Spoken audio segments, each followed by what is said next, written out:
Ground zero खबर के प्रायोजक हमारा सुपर 35 करियर इंस्टीट्यूट नीट और नर्सिंग में सबसे ज्यादा चयन देने वाला संस्थान। पता 3rd floor Rama Govind palace, Sirmour Chowk, Rewa. 51 पर डॉक्टर बीना मिश्रा, स्त्री रोग एवं बांझपन विशेषज्ञ से प्रथम IVF क्लिनिक, IVF मौत बीच में लगाओ सिंपल आईडी दिखती है भैया। आज बसावन मामा गौवंश वन विहार की जो है मतलब लोकार्पण हुआ है, भूमि पूजन भी हुआ है। 2018 का प्रोजेक्ट था, क्या कुछ परेशानियां आई और क्या कुछ सहजता हुई और आज ये लोकार्पण करके कैसा महसूस हो रहा है? देखिए,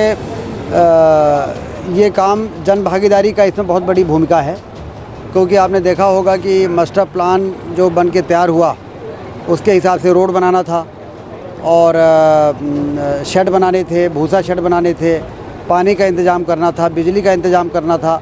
ये जितना भी काम आपको दिख रहा है इसमें 80% काम तो जनता के सहयोग के द्वारा किया गया है। चाहे वो हाई मास्ट लाइट लगी है, चाहे वो रोड एक गेट से लेकर दूसरे गेट तक रोड बनी है।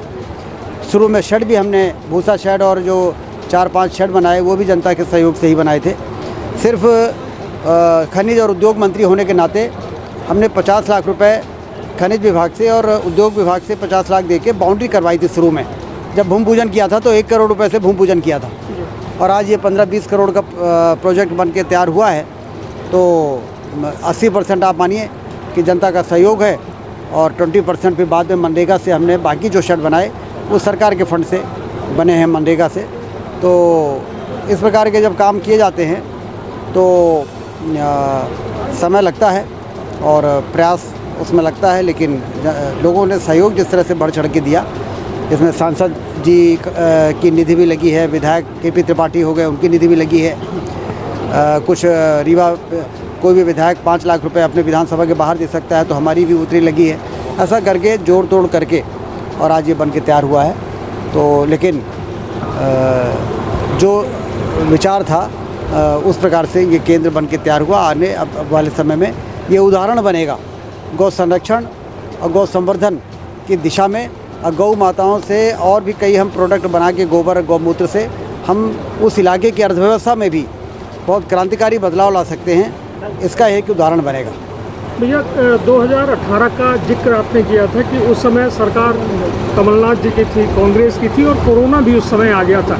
क्या कुछ मुसीबत का सामना करना पड़ा था यहाँ के ये गौवंश वन विहार को लेकर? नहीं, इसमें चूँकि सरकार का बहुत बड़ी भूमिका नहीं थी तो ऐसी नहीं पड़ी थी। लेकिन 2018 के पहले भूमि पूजन के समय ज़मीन ढूंढने के बाद कई प्रकार की व्यवस्थाएं उसके कारण शुरू में जद्दोजहद था। लेकिन मैं इस क्षेत्र के विधायक KP त्रिपाठी जी को धन्यवाद दूंगा कि उन्होंने विधायक बनने के बाद इस प्रोजेक्ट में लगन से काम किया और इस काम को पूरा कराया। ये कितने गौवंश वर्तमान में हैं और क्या कुछ कार्य योजना भविष्य की है यहाँ? अभी 5,500 गौवंश हैं यहाँ पर और जिस तरह से यहाँ पे हरियाली बनाई जा रही है, लगभग 10,000 पेड़ लगाए गए हैं। तो आने वाले दिनों में हम यहाँ पे 10,000 गायों को रख सकेंगे। छाया 6 से 7,000 गायों की छाया है, शेड बने हैं। ज़रूरत पड़ेगी तो और शेड बनाएंगे, ज़मीन अभी हमारे पास उपलब्ध है।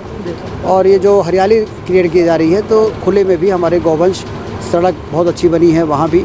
इस प्रकार से 10,000 गायों की रखने की यहाँ व्यवस्था है। आपने चिंता जाहिर की कि 1 लाख गौवंश रीवा जिले में हैं जिनको सबको इंतज़ाम करना है, सबके लिए प्रयास किए जाएंगे। भविष्य में क्या कार्य योजना है कि 1 लाख गौवंश? मुझे ऐसा लगता है कि हर विकास खंड में इस प्रकार की एक गौशाला, गौवंश वन विहार बढ़े इस प्रकार से, जहां हम 10,000 गौवंश को रख सकें। जब हम इस प्रकार से हर विकास खंड में बनाएंगे तो 1 लाख गायों की व्यवस्था हो जाएगी।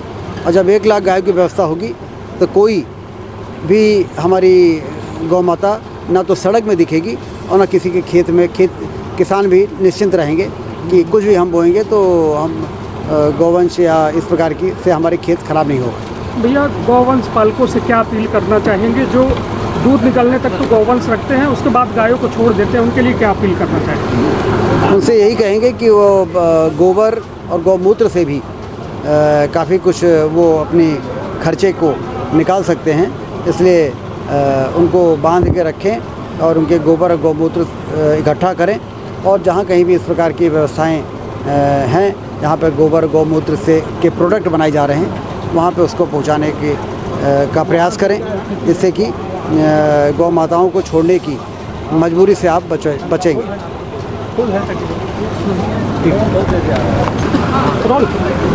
भैया आज जो है बसावन मामा गौवंश वन विहार का जो है लोकार्पण हुआ है। लगभग 10,000 गायों का यहाँ पूरा इंतज़ाम है। इस गौवंश को वन विहार को बनाने में क्या कुछ दिक्कतों का सामना करना पड़ा, और आज लोकार्पण देखकर कैसा महसूस हो रहा है?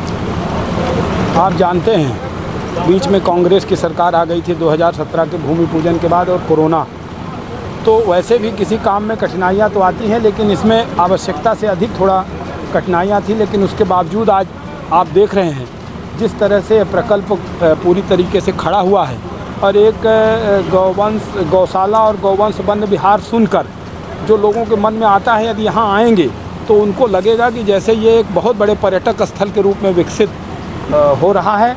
और बहुत सारी चीज़ें, बहुत प्रकल्प यहाँ पर चलाए जा रहे हैं जिनके बारे में आप लोग सब पहले भी हमसे पूछ चुके हैं।